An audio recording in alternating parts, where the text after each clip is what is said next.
Eh bien salut à tous les amis, c'est Zonia Coaster et aujourd'hui, petite vidéo plus tranquille, voilà, en tout cas moi ce que je voulais, c'est quelque chose avec le moins de coupures possible, il fait du bruit, quelque chose avec le moins de coupures possible car peut-être vous l'avez pu le remarquer dans mes vidéos, il y a énormément de coupures car j'ai beaucoup de moments de blanc, de moments où je réfléchis à ce que je dois dire, tout ça, voilà. Donc aujourd'hui c'est une journée un peu plus tranquille, tout ça. Je vais discuter, voilà, je vais donner mes avis, tout ça. Et j'ai envie de parler d'un sujet aussi qui est, on va dire, assez important dans la communauté parc et tout ça. C'est pourquoi beaucoup de gens comme moi qui font partie de cette communauté, pourquoi on adore ou on aime en tout cas aller dans des parcs. Ça, c'est quelque chose de très important pour moi, je trouve. C'est un sujet qui rassemble énormément de gens, du coup, de la passion. Et faut bien répondre à cette question. En tout cas, ce qui est sûr, c'est que vous inquiétez pas, je vais partir un petit peu dans tous les sens. Vous allez devoir me suivre. Je pense que c'est très compliqué, mais avec cette question, il y a beaucoup de choses qui rentrent en jeu, avec notamment financièrement, pourquoi on adore, qu'est-ce qui fait qu'on adore, quelle est la raison de pourquoi on adore.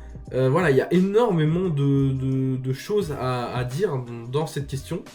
Et je vais dire que la chose principale pour laquelle on va dans les parcs, c'est pour l'ambiance. Voilà, l'ambiance qu'un parc dégage. C'est une ambiance assez spéciale qu'on peut retrouver nulle part ailleurs, qui est un mélange de gens qui travaillent et de personnes qui s'amusent. Pour avoir testé les deux côtés, donc visiteurs et employés, je peux vous dire que c'est bien différent, bien évidemment, mais on a des avantages et des inconvénients des deux côtés. Forcément, en tant que visiteur, on n'a pas le droit de faire de choses qui sont très mauvaises, on va dire, que ce soit pour l'image du parc ou même quelque chose qui est tout simplement interdit. Et en tant qu'employé, des fois, on n'a pas le droit de dire tout ce qu'on veut, en tout cas sur le parc dans lequel on travaille, ça c'est sûr. On doit être respectueux même envers les visiteurs qui ne sont pas respectueux. Je vous le dis, je le redis, hein, c'est une vidéo, elle va dans tous les sens. Voilà, il y a le peu de coupures qu'il faut. Et peut-être elle s'intéressera moins aux gens qui regardent, mais enfin en tout cas elle sera moins intéressante pour les gens qui regardent mes vidéos de base. Vous inquiétez pas, les vidéos de base ça revient, voilà, vous inquiétez pas ça revient. Mais j'avais envie de filmer quelque chose, voilà, que je fais pas d'habitude. Et franchement ça me fait plaisir là actuellement de le faire, donc voilà. Pour revenir au sujet des parcs, oui forcément, comme je le disais, visiteurs et employés, c'est bien différent. Mais on trouve du bon dans les deux côtés, du mauvais, comme je l'ai redit juste avant aussi. Je me répète énormément, ne cherchez pas, je me répète énormément. On va dire que cette vidéo est un petit peu un entraînement pour m'apprendre à parler en continuité et à avoir du vocabulaire, tout ça. Voilà. Donc en premier lieu, du coup, comme j'ai dit, il y a l'ambiance. En deuxième lieu, il y a les attractions, bien évidemment, la sensation, ça dépend. Entre famille et jeunes adultes ou adultes, il peut y avoir un nombre d'attractions différentes et c'est bien pour ça que les parcs sont très variés. Il y a beaucoup de parcs qui misent sur la famille, il y a d'autres parcs qui misent sur la sensation. En parc famille, je peux forcément prendre Bellward qui est beaucoup plus familial que par exemple un Plopsaland de Panne avec par exemple des machines telles que Anubis et Ride to Happiness, tandis qu'à Bellward nous avons des machines vraiment plus classiques, on va dire. C'est vraiment Wakala très familial, Huracan très familial. On a un gros coaster qui est le premier boomerang à avoir ouvert dans le monde. Modèle de boomerang de chez Vekoma, voilà, c'est une vieille attraction. Donc voilà, de mon point de vue, mon home park étant Bellward, je trouve mon compte également dans des parcs qui sont considérés pour la famille. Il se met trop bien, mon chien à côté, c'est dingue, vraiment, c'est dingue, il se met trop bien. Tant mieux, ça veut dire qu'il est à l'aise. Bref, c'est pas le sujet. Après, il y a un grand sujet également, c'est les personnes avec qui on y va. Voilà, l'entourage avec qui on y va. Soit on y va en famille, et là forcément, ça sera... faut se décider sur des choses. soit on y va entre amis, et c'est, à mon avis, et en tout cas de mon expérience personnelle, beaucoup plus simple de se comprendre en tant qu'amis, de se dire, bah tiens, on va faire ça, on va faire ça, on va faire ça, on va faire ça, on se connaît mutuellement, vraiment très bien, donc on sait ce que telle personne aime, et etc.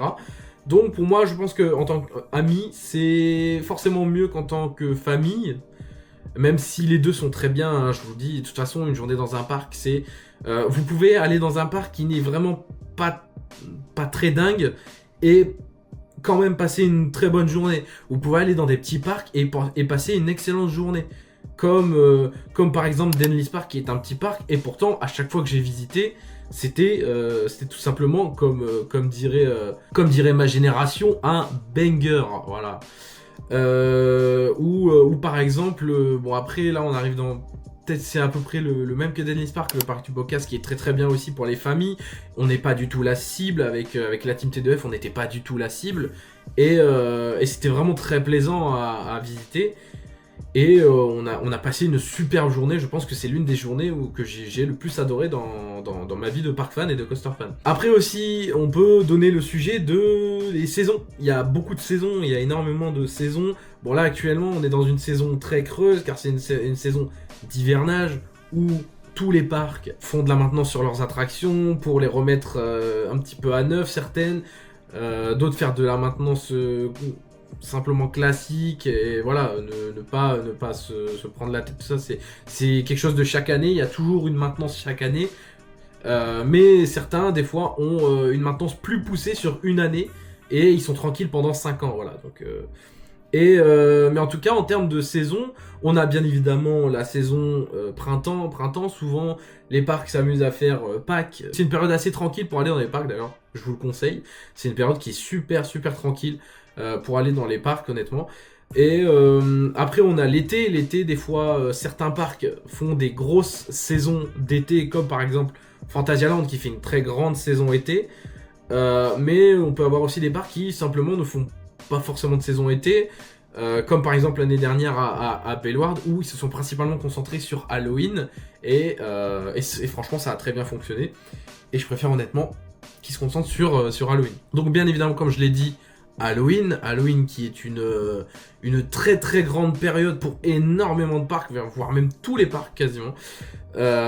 Certains n'ouvraient pas du tout à Halloween, je pense à Bagatelle qui n'ouvrait pas à Halloween. L'année dernière ils ont refait Halloween et ça s'est très bien passé pour eux, donc j'en suis très content que les parcs ouvrent de plus en plus, même pour les petits parcs. Et bien évidemment à la fin on arrive sur la saison de Noël, pour l'instant qui n'est pas encore assez démocratisé dans les parcs. En tout cas par exemple sur les réseaux c'est assez compliqué, hein, voilà, on va pas se mentir, c'est assez compliqué. Mais c'est une très belle période, une excellente période où il y a vraiment peu de monde également.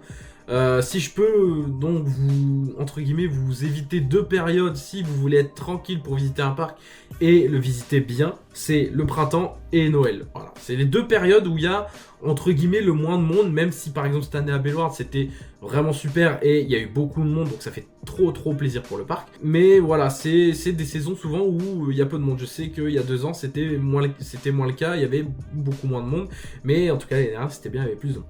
Voilà, bref. Et donc après cette période de Noël, là comme je dis, on arrive dans une période d'hivernage actuelle où il y a peu de choses qui sont annoncées. Là actuellement le jour où je tourne cette vidéo, nous sommes le 13 février, donc la veille de la Saint-Valentin. D'ailleurs bonne Saint-Valentin à vous, parce que à mon avis elle va sortir pendant la Saint-Valentin, ou peut-être après, je ne sais pas, enfin voilà. Et donc voilà, pourquoi on aime les parcs, pourquoi? Et bah pour l'ambiance, pour le nombre de saisons, pour l'amabilité envers, en tant que visiteur envers les employés, ou inversement l'amabilité en tant que visiteur auprès des employés. C'est toujours un plaisir de visiter chaque mois par exemple un parc et de revoir des employés qu'on a vus le mois dernier, et à force de les voir, de sympathiser, tout ça. C'est vraiment quelque chose d'excellent et vraiment trop bien. Donc voilà. Et puis, comme j'ai dit aussi également, visiter avec son entourage. Un parc seul et un parc avec son entourage, c'est très différent.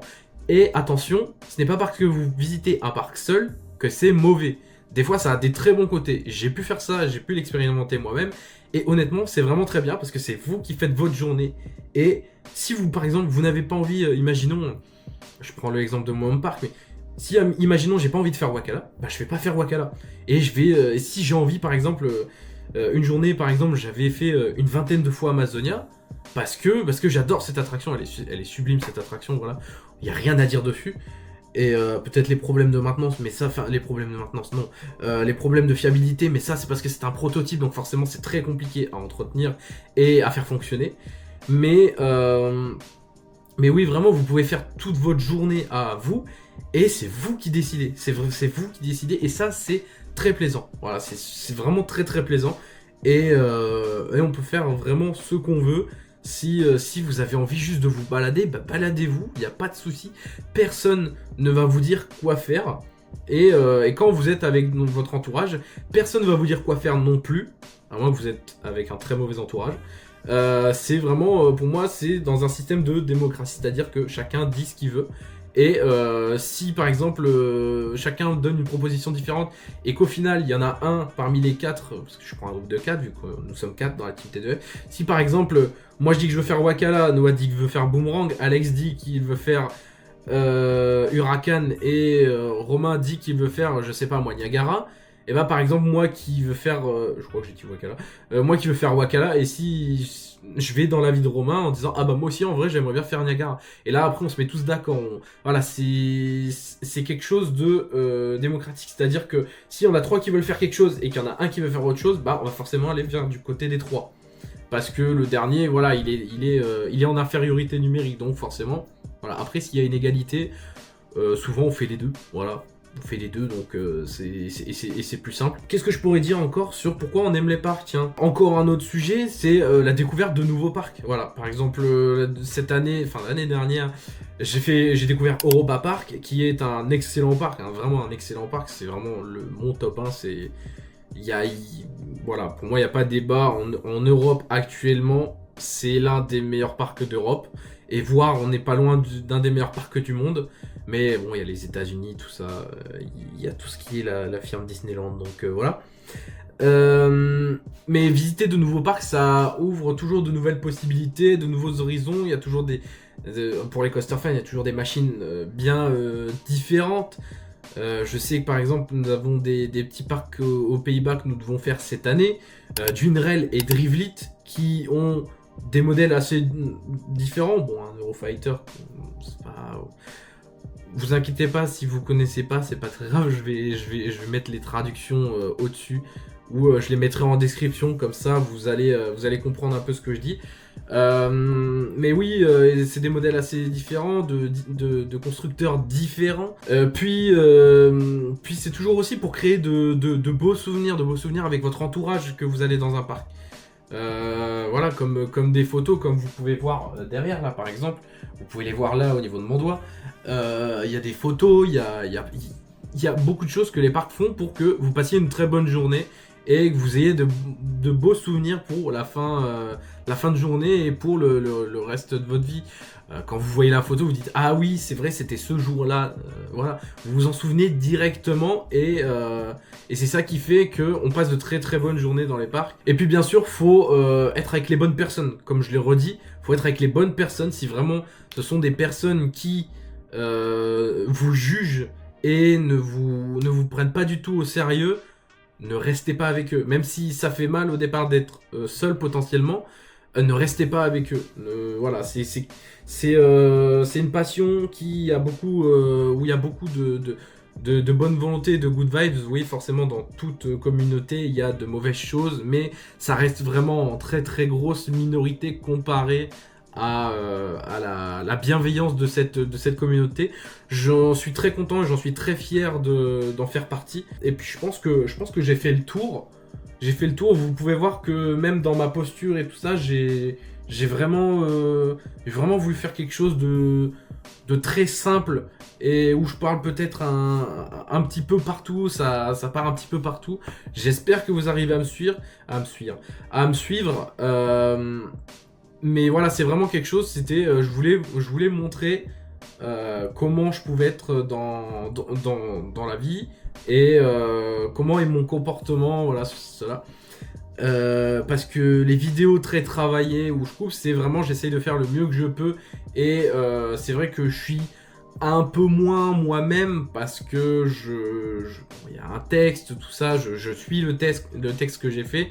Je sors rarement des lignes, mais faut que j'apprenne à sortir des lignes. Et je vais essayer de le faire. Je vais essayer de faire des vidéos comme ce que je fais là maintenant. Et puis je pense qu'on va pouvoir s'arrêter là. On est déjà à 19 minutes de rec. Je peux vous dire que ça fait beaucoup pour une vidéo un petit peu à la wall again. Mais c'était vraiment, moi j'ai adoré faire cette vidéo. Elle était vraiment sympa. N'hésite pas à t'abonner, liker, partager et à me suivre du coup si tu aimes le contenu parconautique ou tu veux toujours en apprendre plus. À mon avis, la prochaine vidéo qui sortira sera Sous le rail épisode 2. Voilà, je vous dis pas encore le sujet, mais il y aura un intervenant également dedans. Donc ça fait vachement plaisir. Et puis moi, je vous dis à la prochaine pour une nouvelle vidéo. Soit un vlog dans un parc, soit donc sous le rail, soit une autre vidéo. Et puis je vous dis à la prochaine, c'était Zonia Coaster. Salut!